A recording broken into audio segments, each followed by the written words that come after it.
Team quality का साबित हुआ इनके लिए। और वैसे भी आखिरी प्लेयर है अपनी टीम के, वो चाहते हैं कि इस मैच के बाद भी वो टॉप 5 में बरकरार रहे। बट दूसरी तरफ फाइनली एक बेहतर प्रदर्शन की अपेक्षा लेके K9 अब आक्रमण करना चाहते हैं।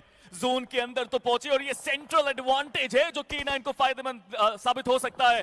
बट रिजेक्ट, उनको पूरी तरह से रिजेक्ट करने की कोशिश K9 का आक्रमण। और लीजिए K9, ये वो K9 है जिसको मिस तो कर रहे थे, लेकिन दूसरी तरफ से DRX के स्प्रेज भी आ रहे हैं जो अब K9 की मुश्किलें बढ़ाते हुए। दो बेहतरीन खिलाड़ी, स्लग, निंजा बॉय, एक खिलाड़ी को दूसरे को रिवाइवल देना और फिर जाकर के फाइट्स के अंदर वापस से जगह बनानी है। यस, DRX की तरफ से वो स्प्रेज आए, वो शॉट्स आए, लेकिन एक और चीज, टॉप 3 में घुसने के लिए साउथ कोरियन टीम्स बेताब जरूर रहने वाली है। JPX थोड़े बहुत और पॉइंट्स टॉप 3 में अपने आप को देखेंगे। DRX सेम कहानी उनके लिए भी, लेकिन क्या वो वहां तक अभी के लिए पहुंच पाएंगे? आप देखिए सिक्सस्टार क्या कमाल के ये शॉट्स निकाले, रीलोड कर रहे थे, ये अंडरस्टूड द असाइनमेंट कि प्लेयर सामने से आएंगे and we saw super Saiyan six star just going all out. काफी कमाल का एफर्ट उनके तरफ से, काफी कामनेस के साथ उस क्लच को पूरा किया। बट K9 की मुश्किलें बढ़ रही हैं अब। स्मोक्स तो उन्होंने काफी अच्छे यहाँ पे बिछाए हैं, लेकिन MTR नेट्स के साथ परेशानी में डालना चाहते हैं अपने अपोनेंट को।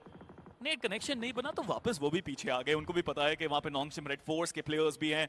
बट अब ये जोन कहां जाएगा, ये एक सबसे बड़ा सवाल। और जैसे मैंने कहा, प्रिमोस के अगर एजेस के पार चला गया तो मुश्किलें बहुत बढ़ेंगी। टीम सोल को अब जोन की तरफ बढ़ना है। सिक्सस्टार जो अकेले प्लेयर है उनको आना है जोन के अंदर। D+ किया, वो भी जोन के बाद। लेकिन इस सब में सबसे बड़ा फायदा हुआ है उस टीम को जिसने पानी के थ्रू वो रोटेशन करी थी। वो रोटेशन निकाल करके MTR के प्लेयर्स आए थे, इनको अपने लिए सही जगह चाहिए थी, बाकी साथ इस समय सर्कल दे रहा है। रेक्स के पास 2 फिनिशेस आए, उससे ज्यादा अभी के लिए कुछ नहीं। 3 गेम्स, तीनों की कहानी ये कि इंडियन टीम्स को चिकन डिनर्स मिले थे, बाकी टीम्स भी तलाश में है।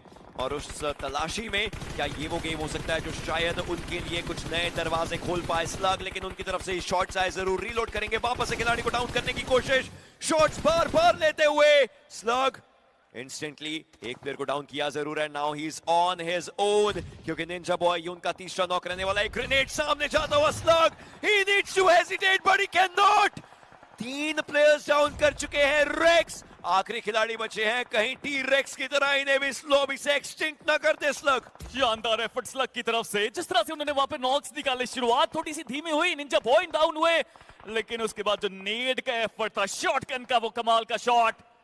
और अब निंजा बॉय वापस अपने पैरों पे आने वाले हैं, लेकिन इसका फायदा उठा के कहीं बाकी टीम्स यहाँ पे ना आ जाए। स्लग को देखिए तेजी से आगे बढ़ते हुए, वो फ्रैग कंफर्म करना चाहते हैं, बट पीछे से नॉन्गशिम रेड फोर्ट तेजी से वो यहाँ पे आए। निंजा बॉय एक शॉटगन उनके पास जरूर है और उसका कार्य में कमाल किया। एक तरफ निंजा बॉय, दूसरी तरफ Slug. No that's how you play BGMI। Slug, ninja boy, 2 players, 2 अलग डायरेक्शंस, 2 अलग टीम्स, 2 अलग परिणाम हो सकते थे, लेकिन नहीं। पे आने वाले हैं, लेकिन इसका फायदा उठा के कहीं बाकी टीम्स यहाँ पे ना आ जाए। स्लग को देखिए तेजी से आगे बढ़ते हुए, वो फ्रैग कंफर्म करना चाहते हैं, बट पीछे से नॉन्गशिम रेड फोर्ट तेजी से वो यहाँ पे आए। निंजा बॉय एक शॉटगन उनके पास जरूर है और उसका कार्य में कमाल किया। एक तरफ निंजा बॉय, दूसरी तरफ Slug. No that's how you play BGMI। Slug, ninja boy, 2 players, 2 अलग डायरेक्शंस, 2 अलग टीम्स, 2 अलग परिणाम हो सकते